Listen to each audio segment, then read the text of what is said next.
going to attempt meatloaf. As I've mentioned before, I'm trying to keep the carb count down as low as possible. And so something that everyone puts in a meatloaf is some kind of a filler like breadcrumbs or something along those lines. So I'm going to make two different versions.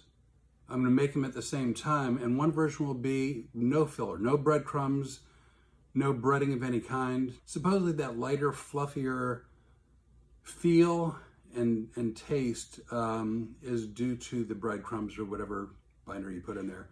So for the second meatloaf I'm going to put in there, I'm going to ground up some mushrooms.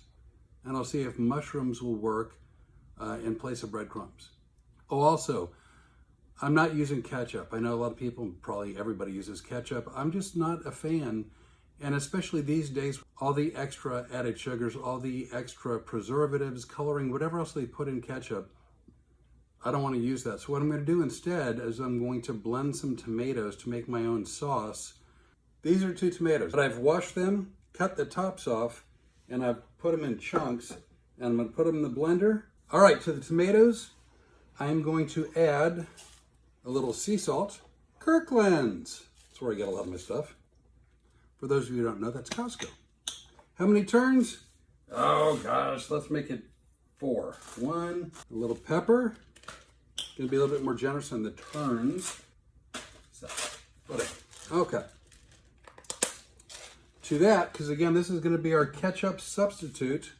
I'm gonna add a little bit of, and does anybody really know how to pronounce this? Worcestershire sauce? Not a lot. I find this to be really strong, and I don't like to use too much. So let's just say a splash. So again, I try to cook with what I have in the house. This is kind of like a Tabasco, but it's different. You can get it probably all over the country, but it's big in Louisiana. This is Crystal hot sauce, and just a smidgen, a splash. Oh, I'm going to do it this way so you can watch. Ooh. All right. So that's going to be, I don't know what this is going to do. This is going to be our tomato ketchup-y substitute. And let's just see what happens.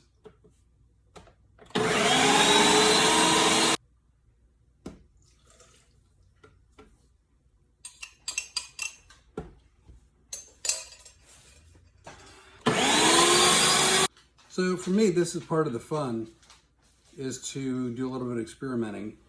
The tomatoes blended just by themselves wasn't quite what I was looking for. I added a little bit of beef broth.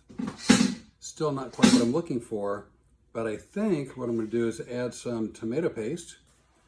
This is Kirkland organic tomato paste. I'm going to add, oh God, what do you think? About not quite half a can. Closer. Let's see what it tastes like. Where'd I put my spoon? That's right here. All right, I'm going in with a little bit more. As they always say, you can always add more. You can't take it out once it's in. So I'm now at about 3/4 of a can of tomato paste. Let's see what we end up with.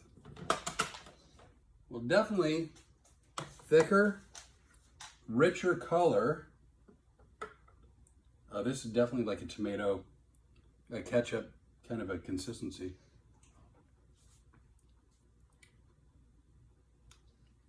I think that might work. What I'm going to do is I'm going to saute in some olive oil. Also, surprise, surprise, Costco. How much olive oil? Don't know. A healthy kerplunk. I'm going to kerplunk it. I'm going to turn the heat on, probably about medium. I'm going to start with onions. I'm going to do about what would be the equivalent of half an onion, roughly, between 2 meatloafs. All right, to the onions, which are starting to heat up, but not quite there yet, I'm going to add in some green pepper. There's bell pepper that was also cut this morning. So we're going to do bell pepper. And it's low carb. And I was just told, you maybe heard, it's also very low carb. So in addition to green bell pepper and onions, I have some cut jalapeños. These have been mostly deveined. I think they're veins, I don't know. And also I've taken out the seeds. So they're not going to be very spicy. They're just going to add some flavor.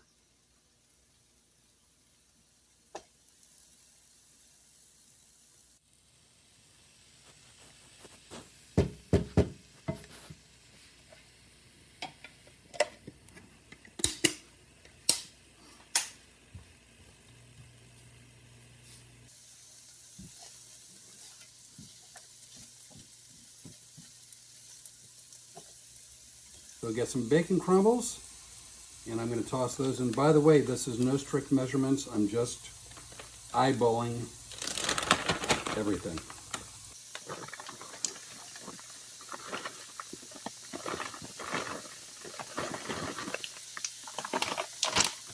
So I'm going to cook this a little bit. Saute, whatever thing you'd like to call it.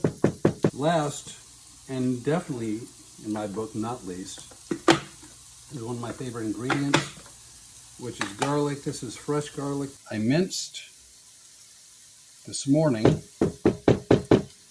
I'm probably going to use about half of this. This was 2 heads of garlic. I'm just going to plunk a lot of that in there.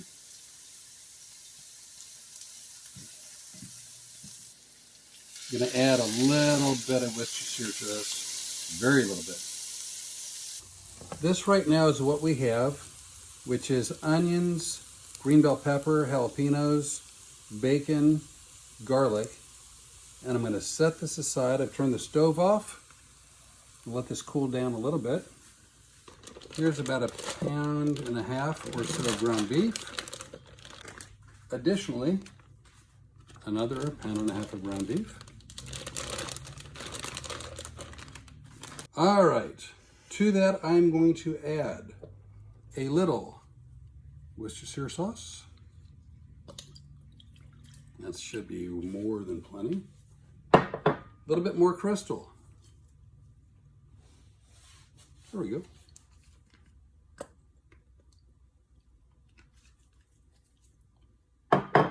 Gonna add some rosemary.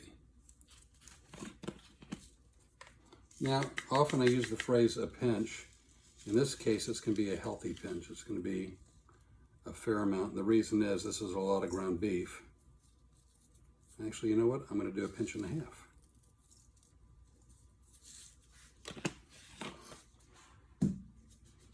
I think paprika is a good idea. If you were to ask me why, I would tell you it's just a gut thing. I'm not really sure why. I just feel like it is.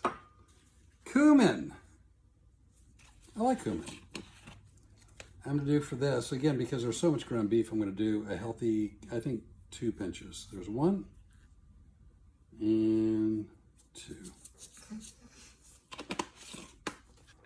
Now, I'm adding in chili powder. Normally I cook a lot of Italian flavors, but this time I'm going to skip the Italian sort of a feel, and I'm going to do some chili powder. How much? You saw, you watched, you saw for yourself. I'm making it up as I go. Now, cayenne pepper, red pepper. I'm going to actually cut back on this. I'm trying to cook this one a little bit less spicy than I normally cook. So this will just be a smidgen, a tad. That was a sprinkling. Garlic powder. Never leave home without it. How much garlic powder? Watch. Ooh, watch. All right. And finally, I don't cook with this as much as I used to, but I really do like it. Onion powder. Big fan of the onion powder. All right, so we got that going. A little salt, little pepper. Little salt, little pepper. Pepper. 2 eggs. a little bit of our tomato concoction in here as well. Probably a ladle's worth. So here's the plan. What I'm going to do is I'm going to mix all this up together. Then I'm going to make one meatloaf with about half the meat, and that'll just sit there for a few moments. And then what I'm going to do is I'm going to put in the mushrooms as a breadcrumb substitute. So let's go ahead and get this mixed up. You don't want to compress the meat. You want to keep it kind of light and airy, because otherwise the meatloaf itself will be way too dense. So just using my hands, trying to incorporate, I guess that's the word people use, trying to incorporate everything. What I'm doing now is I'm taking that entire concoction of bacon and onions and garlic, green bell pepper, and jalapeños, and I'm mixing that in with the ground beef as well. I could edit this out, but I'm not going to. I'm going to be very honest. I set it aside to cool, and then I forgot about it. It almost missed being part of this recipe. They are the holiday biscuits that everybody always forgets us in the oven. Right? That was my bad. So in addition to the meat, in addition to the spices, I'm now adding in the onions, green bell pepper, bacon, garlic. What I'm going to do is I'm going to use this baking sheet, and to it, I'm going to put parchment paper down. The meatloaf with no mushrooms as binder, I'm going to freeform onto the baking sheet. And the one that I'm using breadcrumbs with, I'm going to try a different method just as for shape. Oh, how to do this. But I'm going to wing it, and we'll see how it works. I don't want it fat in the middle.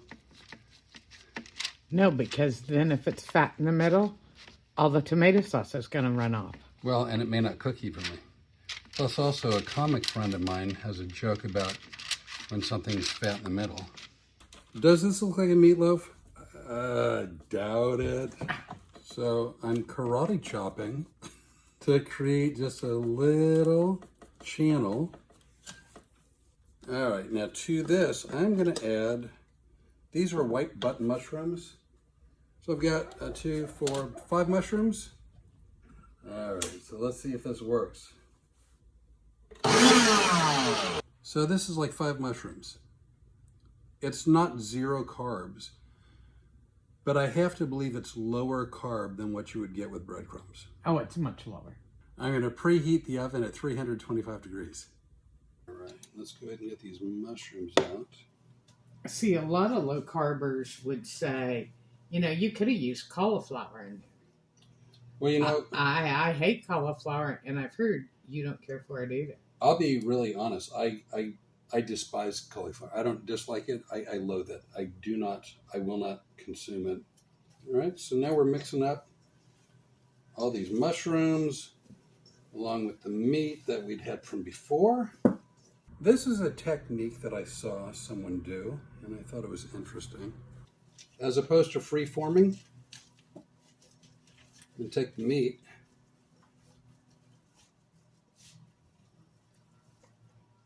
I'm just going to shove it here in this bread pan. I'm going to push it down.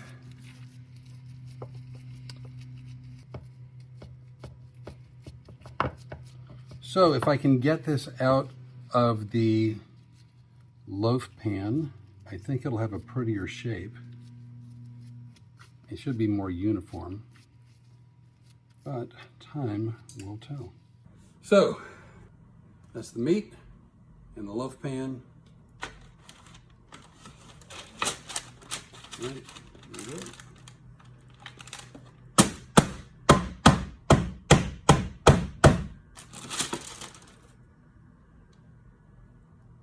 We've got 2 meatloaves. We've got the pretty one and the Frankenstein one. The pretty one has the The mushrooms in it, and now our ketchup substitute. Now, here's also something that I've been reading, and it says that one of the reasons why ketchup gets brown and bubbly is because of the sugars. Right. So I don't know what will happen with this because there's no sugar added. Let's go ahead and get it in the oven and see what happens. Watch your leg.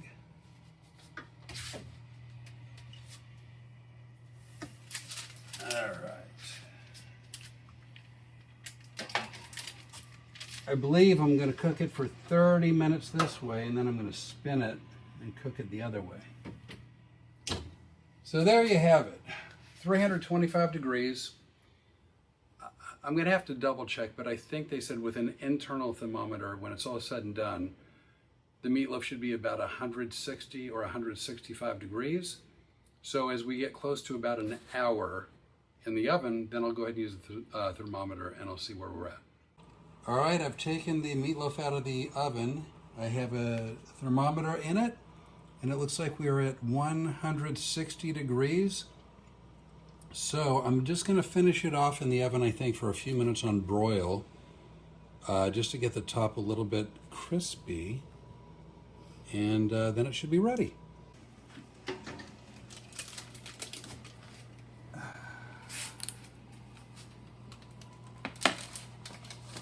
Now, from everything I've heard, it's always, even though it's meatloaf, to let it sit and rest for a good 5-10 minutes. And then we're going to cut into it, see what we got. And now, the moment of truth. And cut first from the Frankenstein. Absolutely no mushrooms. Let's see how that goes. So that's definitely cooked.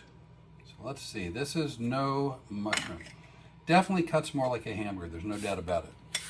This is a big meatloaf burger. The flavor's excellent. Tastes like meatloaf. I am not unhappy with this.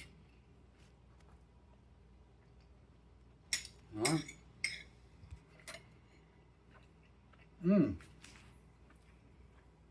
I got a bite of the top with some of the tomato. It's really good, isn't it? It is good. From the mushroom meatloaf. See if that cooks or eats any different. Oops. Wow, look how tender it is. It's more meat. It's more meatloaf like. If you really want that lighter feel, probably breadcrumbs or something along those lines make the difference. So there you have it. An attempt at meatloaf without as many carbs as I could knock out. Really, really, really good. Texture's a little bit off from what you would expect from a meatloaf.